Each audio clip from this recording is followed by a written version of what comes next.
kahapon kasi, kumalat yung video kung saan paulit-ulit na sinabi ni Vice Ganda sa live episode ng It's Showtime na nakikinig sila sa madlang people. Paano ba yung pagkakasabi? At sa tingin mo ba, may parinig yun sa TV5 o kung kanino man? Kasi nga, balitang-balita na mawawala sila sa noontime slot, di ba?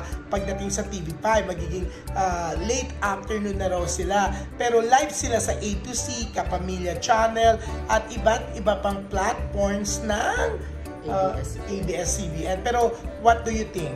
So ito yung sinabi niya, we always listen to the madlang people. If you listen to the madlang people, you will never go wrong. Because the madlang people is the heart that will lead you to the right path. Kasabi kasi ng mga sandali, ano bang ibig niyang sabihin dyan? Pwede bang pakitagalog? Ako yun na. So, kung papakinggan, ang Showtime daw, parating pinapakinggan ang opinion ng madlang people. Dahil daw, sa tuwing nakikinig sila sa madlang people, pupunta sila sa tamang landas.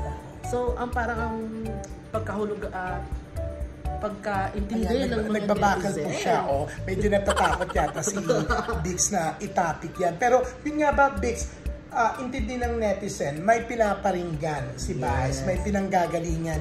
Yun siguro yung sinasabing mawawala sila sa noontime sa TV5.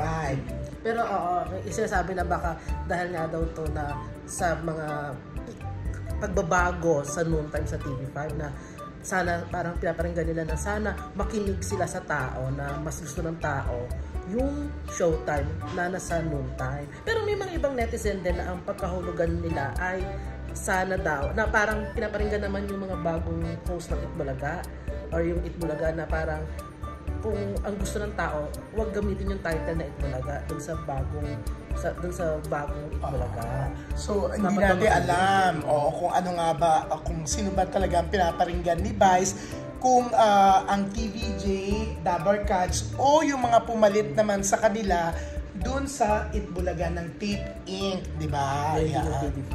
Oo nga, di ba? Pero yun, ang gulo-gulo, di ba? Hindi natin malaman, di ba? Sino nga kaya ang pinaparinggan? May pinaparinggan ba o wala naman? Oo, pero yun nga, ang duda nga ng iba, ng marami ay meron talaga, pero hindi nga direkta, di ba? Sa tingin mo magsasalita si Vice in the future? I'm sure magpaparinig siya in the future. Yan, marami pang parinigan, pero